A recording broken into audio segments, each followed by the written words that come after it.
લોકશાહીનો મહાપર્વ એટલે કે ચૂંટણી અને ચૂંટણી પહેલા જ આણંદમાં હિંસાના બરવા દ્રશ્યો સામે આવ્યા છે, જ્યાં કરમસદ આણંદ મનપાની ચૂંટણી પૂર્વે વોર્ડ નંબર 13માં વાતાવરણ તંગ બની ગયું છે. મોડી રાત્રે કોંગ્રેસના યુવા ઉમેદવાર હર્ષિલ દવે પર કેટલાક શખ્સોએ હિચકારો હુમલો કરતા ચકચાર મચી છે.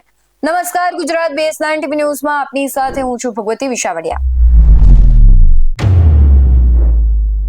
આજનો દિવસ કે જ્યારે મતદાન થઈ રહ્યું છે, પૂર્વે ઘણી બધી એવી ઘટનાઓ સામે આવી છે, જેમાં ઉમેદવારો પર હિચકારા હુમલા કરવામાં આવ્યા છે. સાથે જ કહેવાય છે કે ઘણી બધી એવી ઘટનાઓ છે અને ઘણા બધા એવા શહેરો છે કે જ્યાંથી દારૂની રેલમછેલમ પણ જોવા મળી છે. અને સાથે જ આ ઘટના આણંદની એવી છે કે વોર્ડ નંબર 13માં મોડી રાત્રે કેટલાક શખ્સો દ્વારા મતદારોને રીઝવવા માટે દારૂનું અને જમાણાનું વેચાણ કરવામાં આવતું હતું તેવી માહિતી હર્ષિલ દવેને મળી હતી. એક જાગૃત ઉમેદવાર તરીકે જ્યારે હર્ષિલ દવે ગેરકાયદે પ્રવૃત્તિ અટકાવવા સ્થળ પર પહોંચ્યા ત્યારે ત્યાં હાજર સામાજિક તત્વો ઉશ્કેરાઈ ગયા હતા.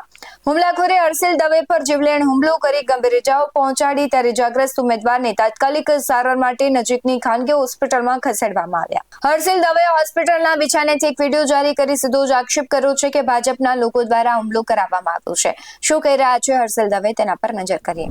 ઘટના એ હતી કે અહીંયા આગળ લોકશાહીનું હનન થઈ રહ્યું હતું.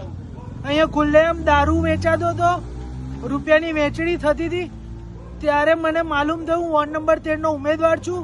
હું આવ્યો તો કેતન બારોટના સાગરી તો અહીંયા આગળ દારૂ અને રૂપિયા વેચી રહ્યા હતા. કંદર વ્યાસ અને એક રાહુલ કરીને વ્યક્તિ હતો, એ બંને મારી ઉપર હુમલો કર્યો છે જાન લેવા. અને તમે જોજો કે મારી ઉપર આની ઉપર એક્શન લેવામાં આવે, એનું ઉમેદવારી કેન્સલ કરવામાં આવે. જો ઇલેક્શન કમિશન આની ઉપર નિષ્પક્ષ તપાસ કરવી જોઈએ. અને વોર્ડ નંબર 13 ની જનતાને હું બે હાથ જોડીને વિનંતી કરું છું કે આવા લુખ્ખા મવાલી ગુંડા લોકોને આ સત્તા ઉપરથી દૂર કરો.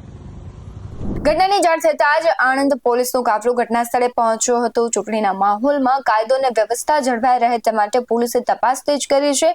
હુમલાખોરોને પકડવા ચક્રો ગતિમાન કર્યા છે, પણ હવે જોવાનું રહેશે કે પોલીસ આ મામલે કેવા કડક પગલા ભરે છે અને ચૂંટણી પંચ આ ઘટનાને કેટલી ગંભીરતાથી લે છે, કારણ કે રાજ્યની આ કોઈ એક ઘટના નથી. ચૂંટણી પૂર્વે એટલે કે કતલની રાતે ઘણી બધી એવી ઘટનાઓ બની છે. દારૂની રેલમછેલમ ગાંધીનગરમાંથી પણ સામે આવી છે અને આણંદમાંથી જે આ દ્રશ્યો સામે આવ્યા તે ઘણા બધા સવાલો ઉભા કરે છે કે કોણે આ હુમલો કરાવ્યો છે, શા માટે હુમલો કરાવવામાં આવ્યો છે અને જે પ્રમાણે આ હુમલો થયો છે, હવે ચૂંટણી પંચ શું એક્શન લેશે તેના પર સૌની નજર રહેશે. આવા જ વધુ અહેવાલો સાથે ફરી મળતા રહીશું. તમે અમારી YouTube ચેનલને સબસ્ક્રાઇબ કરવાનું, અમને Facebook અને Instagram પર ફોલો કરવાનું ભૂલશો નહીં. બાકી અમને નવી અપડેટ્સ મેળવવા માટે આપ જોતા રહો BS9 TV ન્યૂઝ. નમસ્કાર.